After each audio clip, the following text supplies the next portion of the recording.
On June 24, 1947, an American businessman and pilot Kenneth Arnold was flying his private plane near Mount Rainier in Washington state in a Call Era 2 on a business trip. As Kenneth Arnold cruised through the air, he suddenly spotted something that defied all explanation. 9 shiny, saucer-like objects flying in a V formation at astonishing speeds. He described their motion as saucers skipping on water. His sighting gained widespread media attention, sparking a wave of similar reports from people across the United States and around the world, eventually coining the term flying saucers, now commonly referred to as UFOs. America has aircraft of non-human origin. Does America know about aliens? Does it have proof about alien UFOs? So UFOs. UFOs. Chapter 1: Whistleblowers. Reality or a publicity stunt? There are whispers of strange occurrences, sightings of the unknown, and secrets hidden in the shadows. Since 1947, tales of UFOs have captivated the world, sparking debates that slowly faded over the years. But now, an enigmatic figure emerges to reignite the flame of curiosity. David Grusch, a former intelligence officer who once worked on the Unidentified Aerial Phenomena Task Force, now stands at the epicenter of a mystery that could change humanity's perception of reality forever. It all begins on July 26, 2023, when Grusch, along with 2 former Navy pilots, David Fravor and Ryan Graves, testify under oath before a House Oversight Subcommittee on National Security.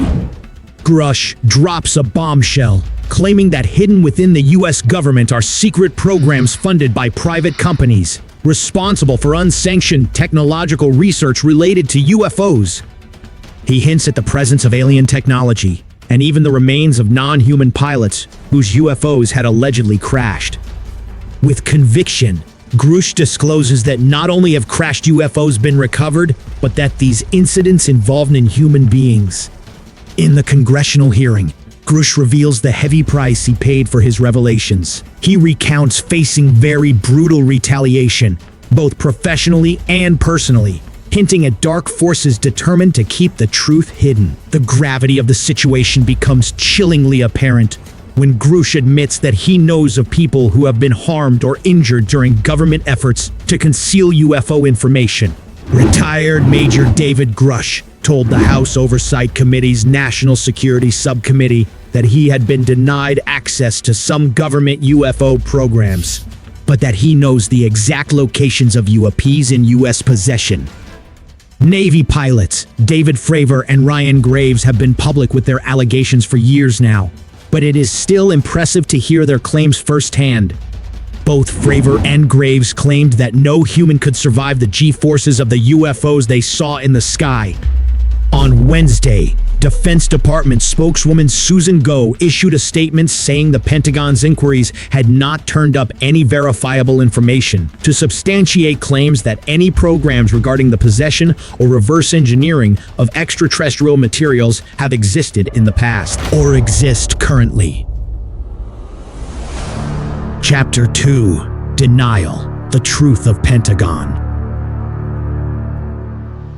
The Pentagon has long been a source of controversy when it comes to UFOs. In the early days of the phenomenon, the government was quick to dismiss any reports as weather balloons or swamp gas. However, in recent years, there has been a growing acknowledgement that something strange is going on in the skies. Major General John A. Samford, who served as the Director of Intelligence for the United States Air Force, was one of the Pentagon officials who made public statements about UFO sightings in the past. In a press conference on July 29, 1952, he addressed the UFO phenomenon and attempted to downplay the significance of the sightings. In 2021, the Pentagon released a report on UFOs that acknowledged that there were a number of unidentified aerial phenomena that had been observed by military pilots. The report did not offer any definitive explanation for these phenomena, but it did raise the possibility that they could be of extraterrestrial origin. The question of the Pentagon's transparency in its operations has been raised not only recently, but for many years. and on numerous occasions. Leslie Kean, a journalist and author, helped to reveal that the Pentagon had been running a secret UFO program for 10 years. The program, known as the Advanced Aerospace Threat Identification Program, was created in 2007 to investigate reports of unidentified flying objects that were deemed to be a potential threat to national security. A former Pentagon official, Luis Elizondo, claimed that the government had been conducting a secret program to study UFOs for decades. Elizondo also alleged that the government had recovered crashed UFOs and that it had reverse-engineered alien technology. U.S. Navy videos showing encounters with unidentified flying objects. Videos leaked in 2017, which had raised public interest in the subject, has been also declassified by the Pentagon. The Pentagon may not be willing to say, but the evidence suggests that something strange is going on in the skies. Chapter 3: Probe: Eternal UFO Enigma. There is no one definitive answer to the question of what UFOs are. Some people believe that they are alien spacecraft, while others believe that they are natural phenomena or even hoaxes. The Arnold sighting sparked a wave of UFO sightings across the United States. The U.S. Air Force responded by creating Project Blue Book, a program to investigate UFO reports. Project Blue Book investigated these thousands of UFO reports, but it was never able to definitively explain any of them. Though it was well-funded and staffed by experienced investigators, there has been criticism of the project's methods and conclusions. Some critics have argued that the project was biased towards debunking UFO reports and that its methods were often flawed and unscientific. Additionally, some have claimed that the project's conclusions were often based on speculation and conjecture rather than rigorous scientific analysis.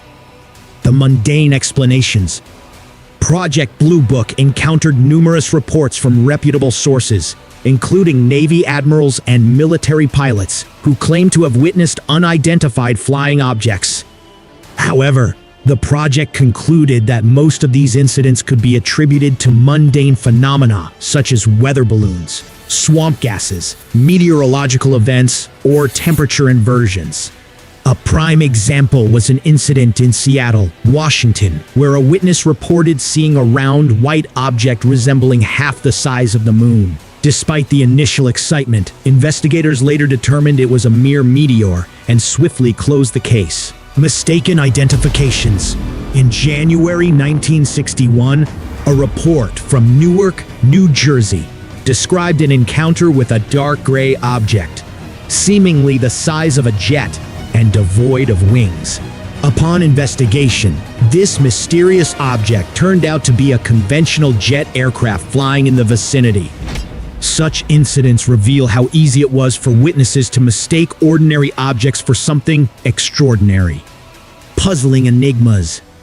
Not all cases under Project Blue Book scrutiny yielded simple explanations. Over 700 entries remained unexplained, citing insufficient data or evidence for conclusive judgments. One such perplexing case occurred in Socorro, New Mexico, in 1964. A police officer abandoned a vehicular pursuit after spotting a peculiar aircraft overhead, adorned with a mysterious red insignia. Intriguingly, two child-sized beings were seen exiting the craft before it took off, leaving scorch marks and trace evidence on the ground. Project Blue Book marked this case as soon explained, leaving UFO researchers with more questions than answers. UFO reports have varied widely in reliability, as judged by the number of witnesses, whether the witnesses were independent of each other, the observing conditions like fog, haze, type of illumination, and the direction of sighting. Typically, witnesses who take the trouble to report a sighting consider the object to be of extraterrestrial origin or possibly a military craft, but certainly under intelligent control. As we have discussed, the recent testimony by former intelligence officer David Grusch, along with Navy pilots David Fravor and Ryan Graves, has reignited public interest and debate about the reality of UFOs and their potential extraterrestrial origins.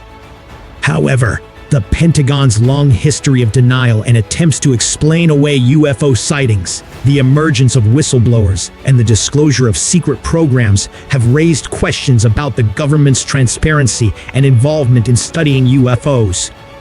What do you think about the existence of hidden UFO programs and the possibility of alien technology? We'd love to hear your thoughts in the comment section below. If you enjoyed this exploration and want to stay updated on more intriguing topics, don't forget to subscribe to our channel.